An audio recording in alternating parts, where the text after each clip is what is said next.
Hello, everybody. Today is Tuesday, March the 21st.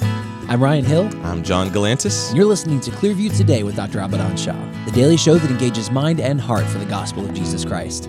You can visit us online at clearviewtodayshow.com, or if you have any questions for Dr. Shah or suggestions for future episodes, send us a text to 252-582-5028, or you can email us at contact@clearviewtodayshow.com. That's right, and you guys can help us keep this conversation going by supporting this radio show, sharing it online, leaving us a good review on iTunes, podcasts, Spotify, anywhere you get your podcasting content from. And we're going to leave a couple of links in the description below of this show, so you can do just that. You can leave us those good reviews. We love to read them.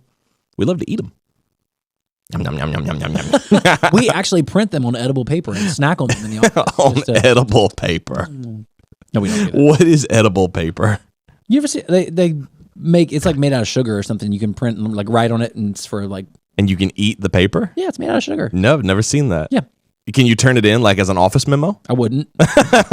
Theoretically, I guess you could, but I wouldn't do it. Read the verse of the day. Is it written on edible paper? Unfortunately, no. It's written on Dead Sea Scrolls. Rats. Well, the verse of the day today comes from Isaiah chapter 1, verse 17. Learn to do good, seek justice, rebuke the oppressor, defend the fatherless, plead for the widow. Mm-hmm. It's easy to stand up for people that I have an emotional connection to, like friends or family, you know, or like our children. It's easy to stand up when someone does something wrong to them. You know, we're all about fighting injustice when someone I care about has been wronged. Mm-hmm. But, you know, God is reminding us through Isaiah that, you know, our worship to him means very little if we don't also stand and protect those who are weak or oppressed or forgotten. It's not just the people in your immediate life that need your help. There are people all over the world who need our help, and so as Christians, you know, it's our duty. It's God's command to us to be friends to the ones who have none. Yeah, Dr. Shah said it multiple times on the show, but everywhere that Christianity has gone, it has elevated people and sought to bring justice, sought to bring relief, sought to bring mercy, and that's our call as believers. We are to be the conduits through which God pours out his love on the world. Right, and that's kind of what you're saying there. It's his love. You know, seek justice. That's not justice as I see it. It's not like eye for an eye. You did something bad, so I'm going to make sure something bad happens to you. That's not God's definition of justice. God is the one who will deal out justice and vengeance. Our goal is to turn people to God. Yeah. He is our perfect heavenly Father. Mm-hmm. Speaking of Father, yes, I have noticed that your youngest is growing way too fast. Faster than my first one did. Just like I feel like we're blinking and just all of a sudden he's just growing up before our eyes. Gavin was, I might get this wrong. I think Gavin was like 4 or 5 months before he rolled over. Really? Yeah, Holden rolled over for the first time last week. Wow. He's 2 months old. He's he's 3 months old. Yeah. He's 3 months old. So still, a month or two earlier than Gavin. Yeah. Wow. Yeah, he's growing up. He's cooing more. He's doing that thing where he's now starting to resemble a baby. Yeah. Like he was a baby, but he never made sound. He just kind of looks around and bobs his head and is like, oh. But now he's like, And that's what I'm kind of liking, where there's like some interactivity. Whereas having a toddler, like Gavin is like speaking in full sentences now, and he's like, I want to go do this. I want this, which is all I want. It's or like, hey, what are you doing? Yeah. I've now got another one who's like, But starting on that like process of communication, you can tell he like recognizes that you are an independent being, right? And he has something that he wants to communicate to you. He's trying to tell me something for sure. Yeah. That's fun. I noticed with my kids, the further we got in birth order, like they seem to pick up on things a lot faster. And I think a lot of that is having older siblings. You have somebody who is near enough to your age that you're like, man, I want to do what they're doing. Right. So like by the time we got to Asher, our fifth, he did things much quicker than any of the other four because he had, you know, by the time he was born, the twins were well into elementary school years. He could kind of see what they're doing, and it's more on his level because you got these like big omnipotent godlike beings walking around just like doing things that make no sense. Yeah. But then he sees someone who looks more like him doing. He's like, oh wait, I think I can do something like that. Yeah, you're closer to me and you're doing this, so maybe I can do this. Yeah, hang on, let me try this walking thing. They like stand up, their legs are shaking. It's fun. It's really fun. I'm interested to see how he develops. I never understood really why rolling over was a big milestone. Yeah. I kind of get it now because it's like, oh wow, he's able to move himself. He's able. It's like the first thing he can do. Right. And it really doesn't serve much of a function other than I did something. Yeah. So I kind of get it now because at first with Gavin, I was like, Ellie was like, I think he's going to roll over. And I was like, so? Okay. If he rolls over, we'll have to put him back. But now I think starting to see, now that Gavin can like walk and talk and jump and all this stuff, I am starting to see like when Holden was born, I was like, wow, he is really helpless. We have to do literally everything. And so the rolling over is like, okay, if nothing else, if he's uncomfortable on his back, he can change it now. Right. Yeah. It's that first like moment of agency that he Yes. Yes. It's like that first act of autonomy where it's like, I don't want to be on my back, so I won't be anymore. Yeah. And I don't need mommy or daddy to do it for me. Me do it. Yeah, me do it. But I will say it was very frustrating to watch because he would roll over and his arm gets stuck. And he's like, oh, I don't like this. And he starts like wailing. And I like want to go over and flip him. And Ellie's like, no, let him do it. Let him do it. I'm like, okay. Because I know when it's how it's like to have your arm stuck. Yeah. And like I'm trying to move, but I can't. I'm like, man, that's got to be torturous. Oh, but sweet guy. Yeah, it was cute. We've got an exciting episode planned for you guys today. We talked a lot yesterday about baptism, but we're moving on to the second ordinance that John talks about in his gospel, which is communion. Such an important thing that we do as believers and such an important thing we do here at Clearview. We're going to get Dr. Shah in just a minute, but if you have any questions or suggestions for new episodes, text us at 252-582-5028 or visit us online at clearviewtodayshow.com. We'll be right back. Are you looking for some new worship music to go along with all these amazing shows here on the Truth Network? Well, today's your lucky day because Dr. Shah and myself and a lot of the rest of the Clearview staff have been hard at work writing for the last few months, and we're very excited to share Clearview's new EP with you, Together Forward. Not only do these songs sound great, but each and every single one of them were born from a place of genuine worship and prayerfully written by our team right here at Clearview Church. It's available right now on iTunes, Amazon, Spotify, anywhere digital music is sold. So make sure to pick up your copy today and let us know how these songs are helping you, whether they're helping your worship band in your church or just in the car or around in your everyday life. Email us at info@clearviewbc.org. You can also support the ministry here at Clearview Church by visiting us online. That's clearviewbc.org/give. Thanks for listening. Now back to the show.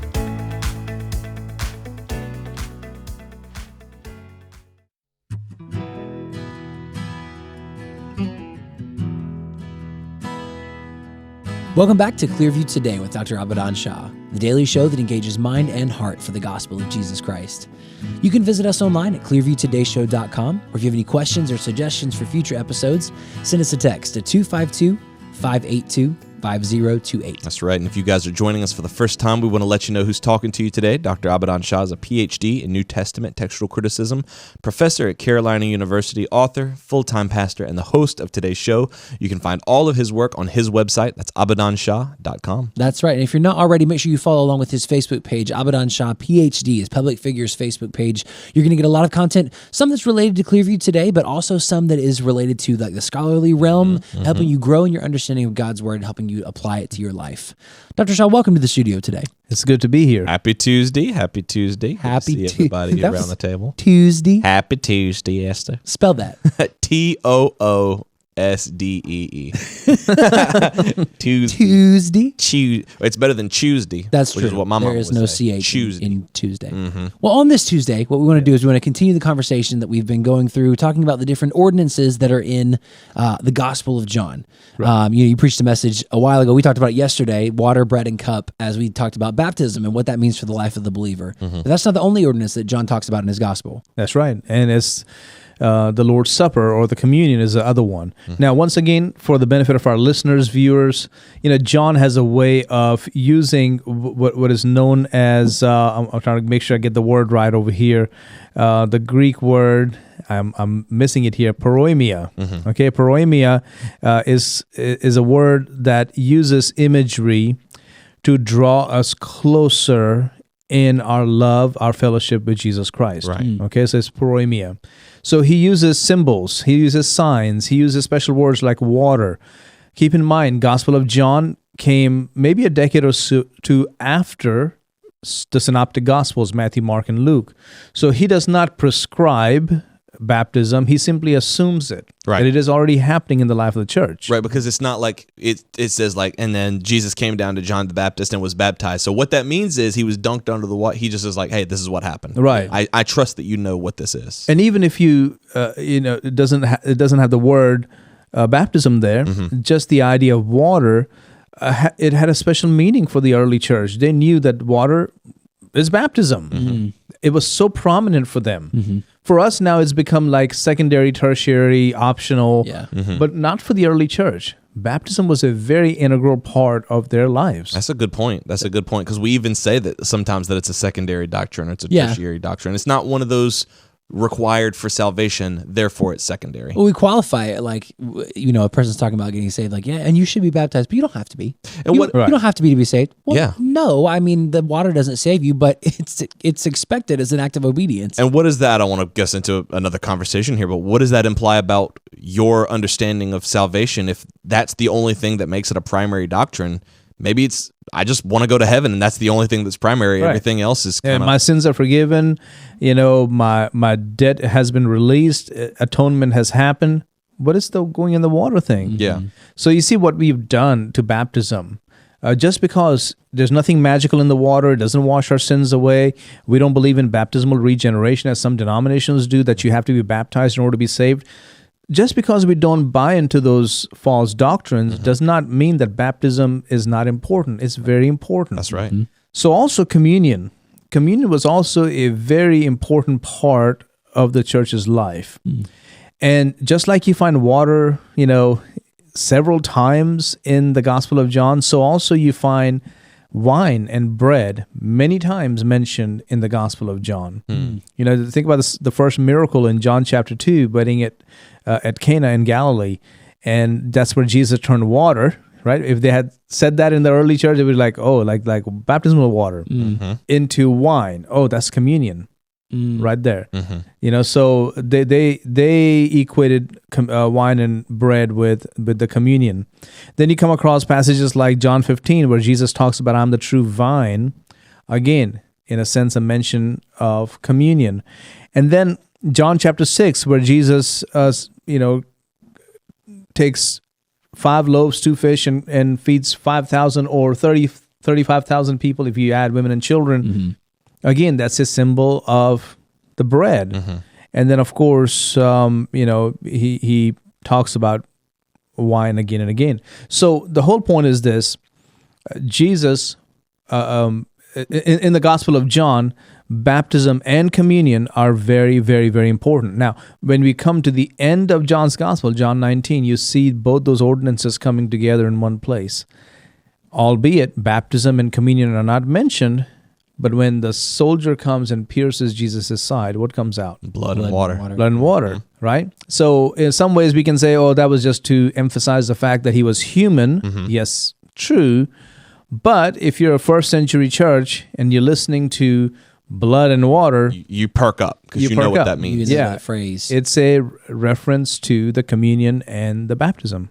That's one of the things I love about listening to you preach and teach, Dr. Shah, is that you talk about what's right there at the surface. I mean, it's Jesus being pierced in the side and he's bleeding, blood mixed with water. It points to his humanity. But there's such a deeper truth there, and you take us into that realm where we might not even know to go. We might not know to dig further, but like we said about John's Gospel, there's so much more. There's always another layer. There's always more meaning that we can glean from that text. Yeah. That's right. And I think it's also notable that, like you said, it would be really tempting to say, all right, this episode's on baptism, this one's on communion, but the whole point of it is that they go together. Right. They're seen together. It was blood and water, not blood and then water, or water and then blood. Blood and water came out. And so it kind of encapsulates both of those Christian ordinances. Right. And again, keep in mind, there's nothing magical in that cup or in that bread. Some denominations call it sacraments. We don't call it sacraments because sacraments implies something sacred in it. But we call them ordinances. I mean, they have been ordered by Jesus. Do this in remembrance of me. Now, again, John in his gospel doesn't say do this. It's assumed that this is happening. It has become a normal part of the church's life. It is so critical for them that just the mention of wine reminds them of communion. Just the mention of blood or bread reminds them of the communion. But unfortunately, very quickly in the life of the church, especially the further they got away from Jerusalem and Israel, I would say, the idea of bread and cup, communion, was becoming shallow. Starting with the Corinthian church. Remember Corinth, Roman colony, made up of former slaves, army veterans, business people, laborers. And so they got saved, they got into the church, and it was all kinds of people there, the haves and the have-nots, the spirituals and the super spirituals, all kind of people there. But then something began to happen, and the something was this. In verse 20, this is 1 Corinthians chapter 11, verse 20, Paul says, "Therefore, when you come together in one place, it is not to eat the Lord's Supper. For in eating, each one takes his own supper ahead of others, and one is hungry and another is drunk." Now, what exactly is happening here? The early church used to have a love feast. We called that the fellowship dinner every week along with the Lord's Supper. What they used to do was they would come into the triclinium. Triclinium is like, the etymology is 3 couches, but it would be the front room, the better room of the building. And so when you would walk into a Roman building, the formal dining room would be the triclinium.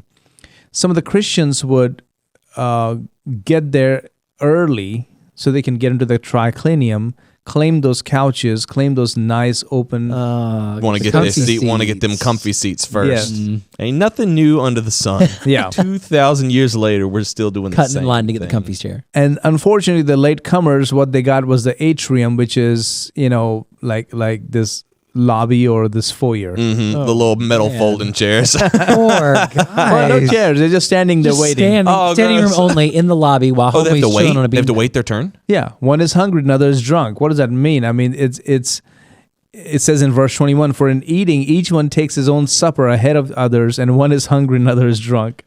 So imagine walking into this Roman building, you're coming into the atrium, and you see people in the triclinium just taking their time, Lounging, feet up, eating away. just licking the sauce off their fingers and stuff. Yeah, and they're drunk. Oh, Instead of this cup is a communion, right? It's for everybody coming in. Nah, that's all. I'll just take as much as you want. Pour me a little more. Oh man, that took on a whole unintended and horrible life. I mean, if you're supposed to have this love feast in addition to the Lord's Supper, that's like this, this solemn observance, like this very meaningful time. Then there's people that are just like chilling, having a good time. Yeah, they've completely lost. lounging. They've completely lost. It's the like meaning. if you take your family out to eat and you are waiting to be set on a busy night at a restaurant, whatever. It happens. Restaurants are busy, but if you see another table that's right there, and these people have been done, and they're just sitting there, just relaxing. Did you ever see that when you were a waiter? Oh man, People just chill out. We'd try to close those tables out quickly. Be like, hey, can I get you anything else? Can I get you anything else? Trying to hint like, it's time for you to get up now. You've been done for half an hour. Like nothing else is coming to the table. Can I see a dessert menu? No, you've already had 3 desserts. There's the door, pal. We got 35 people that are waiting to sit down. Yeah. But this is even more so because it's spiritual and significant. That's right. The Lord's That's Supper is right. involved. That's crazy. And Paul says to them in 1 Corinthians 11:22, "What? Do you not have houses to eat and drink in? Or do you despise the church of God and shame those who have nothing?" So the well-to-do would usually get in and reserve their seats. And then the poor would be coming over there standing and waiting. Well, I can't because I don't have They any got money that little to. paper plates, little flies buzzing around Can it I and stuff. please- That's sad. Can I please just have a crumb? And Paul says, "What shall I say to you? Shall I praise you in this? I don't praise you." and so that is the context. And so in that context of this abuse of communion, Paul says, For I received from the Lord that which I also delivered to you, that the Lord Jesus on the same night in which he was betrayed took bread. Now we read this at all our communion services, but we think it's like Paul sitting down. It's like, I'm going to give you the tradition now. Yeah. It's usually done in the context of Paul is just so ticked off. Right, he's done. But I think it's also funny because it shows what kind of leader and what kind of man Paul is, where he could have just tell him, hey, you guys got to grow up. This is not fine. This is not cool. Yeah. Instead, he takes them back to that night where Jesus was betrayed, and he's like, you know what, guys, remember why we're doing this. Yes. Remember the vision. Remember that we're this isn't just something that we're doing. Otherwise, I can just tell you, hey, grow up. Yeah. Stop. Yeah. Knock it off. Heart behind it. But That's right. yeah, we're doing this for a reason. Let's try to remember what that reason is. Yeah. Right. I love that. And it's a deep reason because, it's about on the same night in which he was betrayed, took bread. He's talking about the Passover bread. And, the Hebrews, the people of Israel, the Jewish people celebrated the Passover. And the Passover Haggadah says, in every generation, a man must so regard himself as if he came forth himself out of Egypt. So the Passover was supposed to be done in a sense that you were there that night.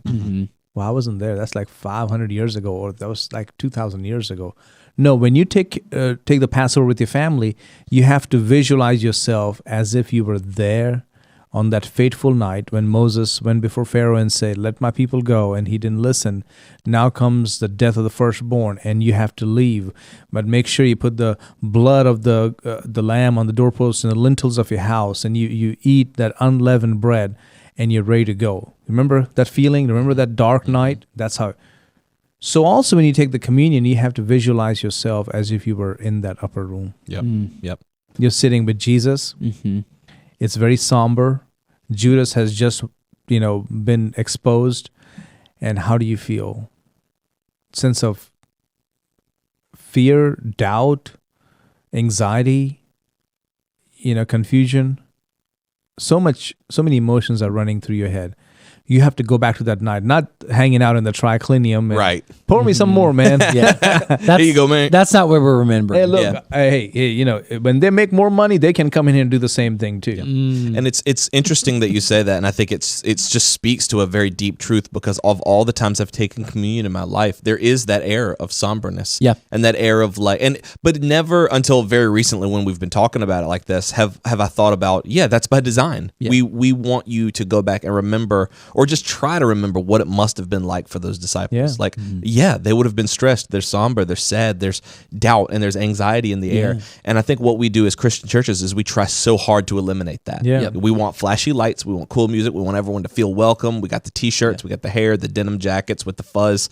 We're doing everything we can to eliminate anxiety and doubt without remembering that it was there for a reason. That's right. And that those emotions can be very helpful. Yeah, just camp in that for a minute, because they're powerful. It's a powerful reminder of what the disciples were going through, what Jesus was going through that time, like why we're remembering this, and that's something that's very intentional in how we do things here in creating that moment of just kind of a somber time of reflection, not like morose, not just sad and we're going to beat ourselves up in shame, but just that weight, that heaviness is good to camp there. That's right.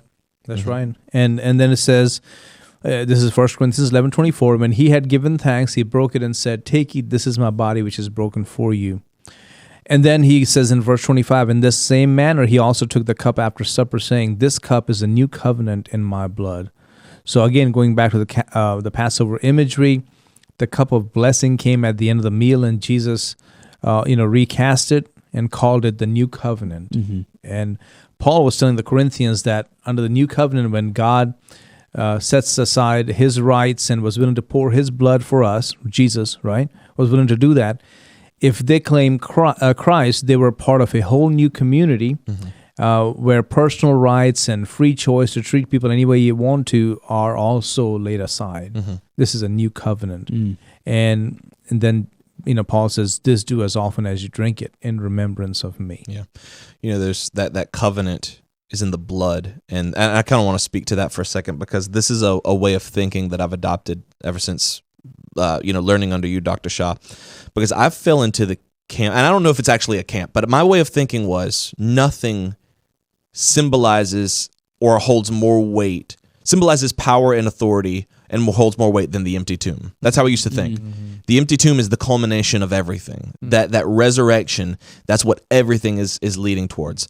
And it wasn't that I was like out there as like a flag holder for it. That's just what my thinking was. Right. And over the years with you, it's not that the empty tomb is bad, but the cross is that culmination. There's nothing more life-changing or like altering than the cross. That's right. Where the blood happened, that's where Jesus said it's finished. He didn't say it's finished after rising. It was, and I think this is the way you told it to me, but the cross was the culmination. Empty tomb was always going to happen. Right. It was never going to not happen. Yeah. Right. That's Yeah. a good way to say that. And that's why communion is so important, so vital, because those are the elements symbolizing the work of the cross. You know, and then Paul goes on to tell the Corinthians, he says in verse 26, "For as often as you eat this bread and drink this cup, you proclaim the Lord's death till he comes.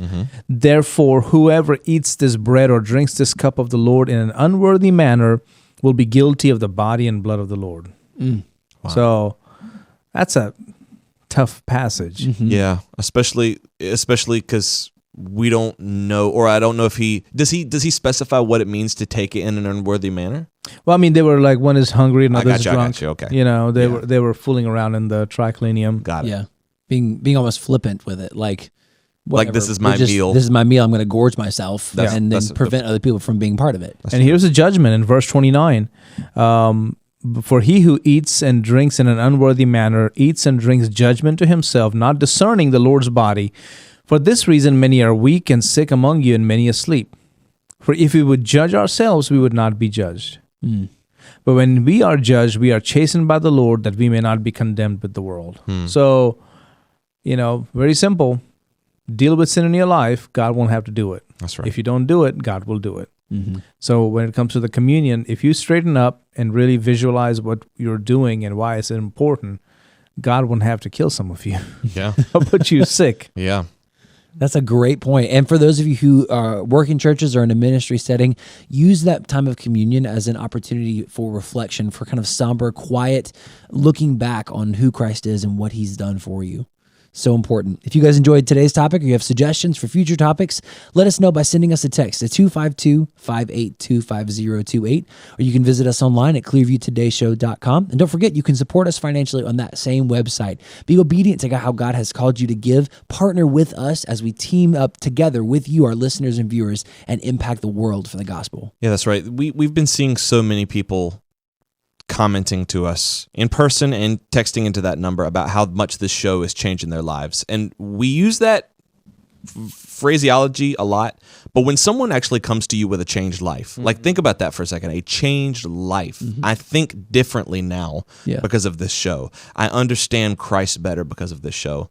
I know the three of us sitting around this table and the two of us behind the desk are very grateful that God has given us this platform. I'm grateful to you two guys because without this show, I think a lot of people would still be kind of grasping out at straws because everyone wants to know how to think and how to feel towards Jesus and understand him better. Right. And I think this show is helping a lot of people. Thank you for listening. And like Absolutely. Brian was saying, thank you for donating. Well, I was just going to say we have a quote to end on that kind of goes along with what you were saying. Yeah. This is a quote that says, I'll read it and then I'll tell you who it's by.